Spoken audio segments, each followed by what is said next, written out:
Congo Velho, de Rodrigo Otávio, voz Iba Mendes. É de ouvido o que vou contar, pois essas coisas não são do meu tempo. Ouvi-as de minha mãe um sem número de vezes em serões como este, disse o velho africano. Congo Velho, prosseguiu, se chamava antigamente um pequeno córrego que ia desaguar no Rio das Mortes. Agora tem outro nome que o coração manda calar para que não se saiba ao certo o lugar onde se desenrolou este drama, onde tanta lágrima foi vertida.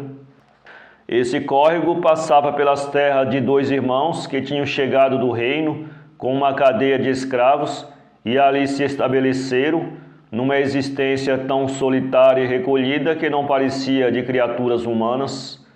Havia muito ouro na redondeza e Congo Velho ficou se chamando toda a terra dos irmãos recém-chegados. Foi de muito trabalho os anos que se seguiram. Minerava-se num Congo Velho com verdadeira fúria de amontoar tesouros. Nunca ninguém soube da vida daqueles dois portugueses. Também nunca se soube que eles se metessem com a vida dos outros. Apenas cá fora, aquém dos muros do retiro, que era um verdadeiro presídio, transpiravam vagos rumores de cenas horrorosas, narrações de bárbaros castigos, ao que repugnava ao mais embrutecido ouvinte dar inteiro crédito.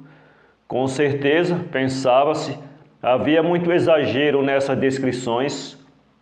Quando algum desgraçado conseguia, iludindo a severa vigilância dos algozes, evadisse, ia pedir asilo em paragens bem distantes daqueles vales, cujas quebradas repetiam os ecos dos soluços de agonia dos seus irmãos de infortúnio.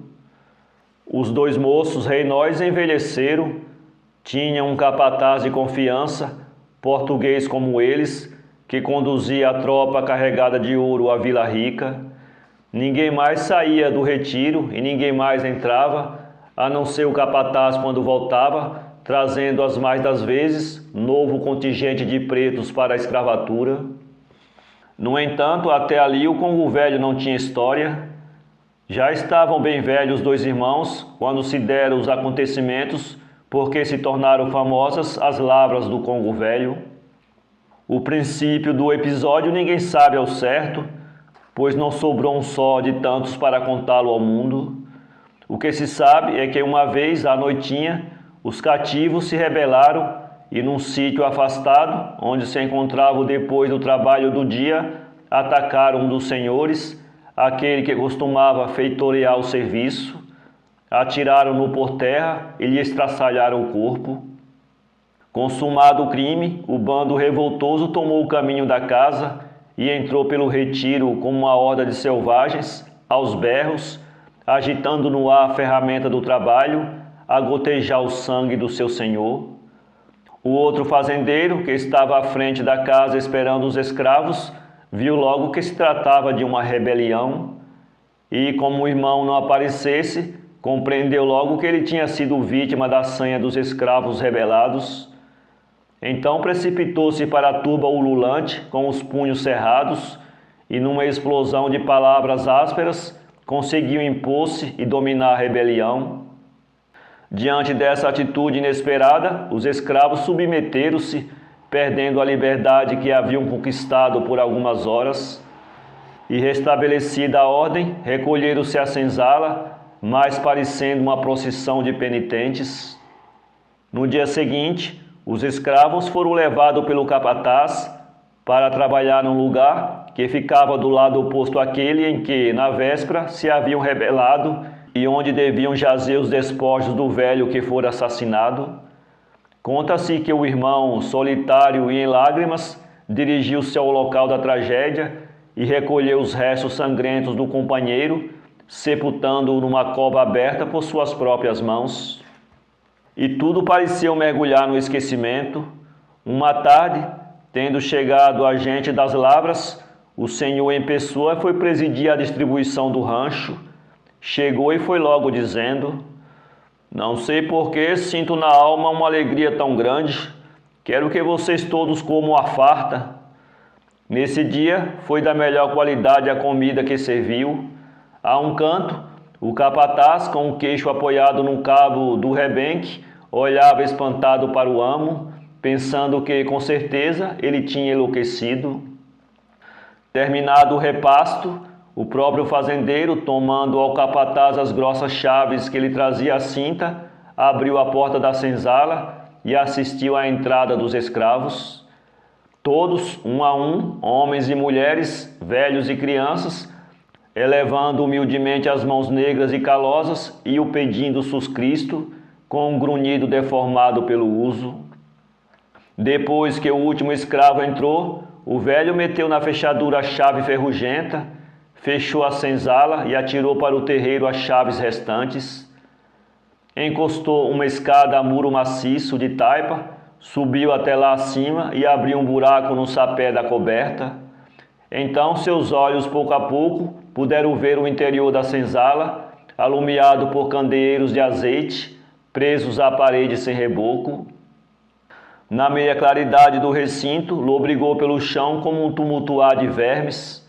Em diversos pontos já iam brilhando as labaredas de pequenas fogueiras de cavacos. Mais habituado à vista, agora o fazendeiro distinguiu os corpos dos escravos, acomodando-se pelo chão, numa promiscuidade animalesca de homens e mulheres, velhos e crianças. Sepulcro de vivos. Todos voltaram para o lado de um infeliz que, de um salto, tendo desdobrado a estatura hercúlea no meio da senzala, estorcia-se horrivelmente, erguendo-se ou caindo de rastros, como a procurar meter-se pelo chão adentro.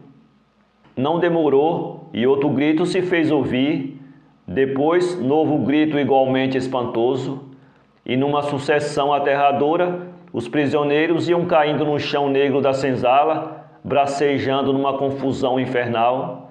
Eram centenas de fantasmas numa dança macabra, numa agonia indescritível.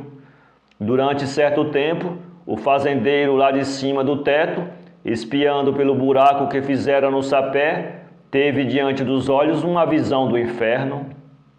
Dali a pouco toda aquela agitação foi amainando e só ficou um indefinível resfolegar, soluçado e trêmulo, que por sua vez diminuiu até tornar-se em sepulcral quietude, em silêncio de morte. Sem compreender o que estava se passando, o capataz colava o ouvido à porta da senzala, ou mergulhava o olhar pelo estreito orifício da fechadura. No fundo, sentia medo de acertar com a explicação daquele mistério. Quando tudo lhe pareceu terminado, lembrou-se do fazendeiro. Subiu pela escada e foi encontrá-lo estendido na coberta, com a cabeça metida no buraco que fizera no supé encardido pela fumaça. Parecia inteiramente absorvido nas cenas monstruosas que se tinham passado lá embaixo, no interior escuro da senzala. Chamou por ele. Como não tivesse resposta, chamou-o de novo. Nada. Então sacudiu-lhe o corpo. Estava morto. Tirou-o dali. O velho apresentava os olhos esbugalhados, mas extintos. Naquele espelho embaciado, devia ter ficado sua última visão. A dança macabra de tantos homens, mulheres, velhos e crianças, envenenados e presos, que chegaram à morte ao longo de horripilantes sofrimentos. Façamos oração, meus camaradas, para que seja aliviado em seu penar sem fim o velho fazendeiro, cuja alma sem descanso deve andar estas horas vagando nas proximidades daquele sítio. E persignando-se, voltou à primitiva postura.